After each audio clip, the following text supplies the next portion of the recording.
ಪಾಪ ಬಹಳ ಹೇಳಿದ್ರು, ಹಿಂದಿದ್ದಂತ ಸರ್ಕಾರಗಳು ಯಾರು ಕೂಡ ಉದ್ಯೋಗಗಳನ್ನ ಕಲ್ಪಿಸ್ಲಿಕ್ಕೆ ಆಗ್ಲಿಲ್ಲ. ಸರ್ಕಾರದ ಕಡೆಯಿಂದ ಇರ್ತಕ್ಕಂತ ಈ 2,85,000 ಉದ್ಯೋಗಗಳನ್ನ ಭರ್ತಿ ಮಾಡ್ತೀವಿ ಅಂತಕ್ಕಂತ ಮಾತನ್ನು ಕೊಟ್ಟಿದ್ರು. ಸ್ವತಃ ಮುಖ್ಯಮಂತ್ರಿಗಳೇ ಹೇಳಿರ್ತಕ್ಕಂತ ಸ್ಟೇಟ್ಮೆಂಟ್ ನ ಮತ್ತೆ ನಾನು ಕೂಡ ಓದ್ತಾ ಇದ್ದೆ. 1 ವರ್ಷ ಕಳೆದೋಗದೆ. 1 ವರ್ಷ ಆದ್ರೂ ಕೂಡ ಈಗಲೂ ಕೂಡ ಅಲ್ಲಿ ಇರ್ತಕ್ಕಂತ ಯಾವುದೇ ನಮ್ಮ ರಾಜ್ಯದಲ್ಲಿ ಸರ್ಕಾರಿ ಹುದ್ದೆಗಳಿಗೆ ಉದ್ಯೋಗ ಏನ್ ಭರ್ತಿ ಆಗಬೇಕಾಗಿತ್ತು, ಆಗಿಲ್ಲ. ಆ ಹಿನ್ನೆಲೆಯಲ್ಲಿ ಇವತ್ತು ಧಾರವಾಡದಲ್ಲಿ ನಾನು ಬೆಳಗ್ಗೆಯಿಂದ ನೋಡ್ತಾ ಇದ್ದೇನೆ, ಯುವಕರು ಬೀದಿಗಿಳಿದವರೆ.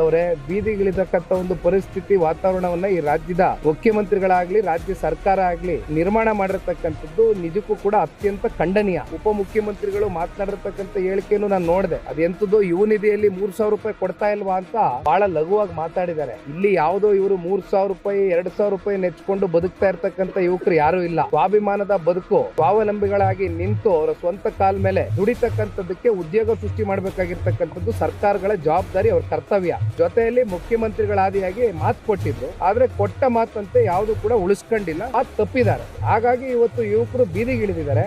ಅಂತಿಮವಾಗಿ ಧಾರವಾಡದಲ್ಲಿ ಏನು ಇವತ್ತು ಈ ಪ್ರತಿಭಟನೆ ಹೋರಾಟ ಶುರುವಾಗಿದೆ, ಬಹುಶಃ ಈ ಒಂದು ಯುವಕರ ಕಿಚ್ಚು ಇಡೀ ರಾಜ್ಯ ವ್ಯಾಪ್ತಿ ಮುಂದಿನ ದಿನಗಳಲ್ಲಿ ಬಹಳ ದೊಡ್ಡ ಮಟ್ಟದಲ್ಲಿ ಹತ್ತುರಿತಕ್ಕಂಥದ್ರಲ್ಲಿ ಯಾವುದೇ ಸಂಶಯ ಇಲ್ಲ. ಅದಕ್ಕಿಂತ ಮುಂಚಿತವಾಗಿ ಈ ರಾಜ್ಯ ಸರ್ಕಾರ ಎಚ್ಚೆತ್ಕೊಂಡು ಈ ಕೂಡಲೇ ಏನು 2,85,000 ಭರ್ತಿ ಮಾಡ್ತೀವಿ ಸರ್ಕಾರದ ಹುದ್ದೆಗಳನ್ನ ಅಂತ ಹೇಳಿದ್ರು, ಅದನ್ನ ಮಾಡ್ತಕ್ಕಂಥ ಸೂಕ್ತ.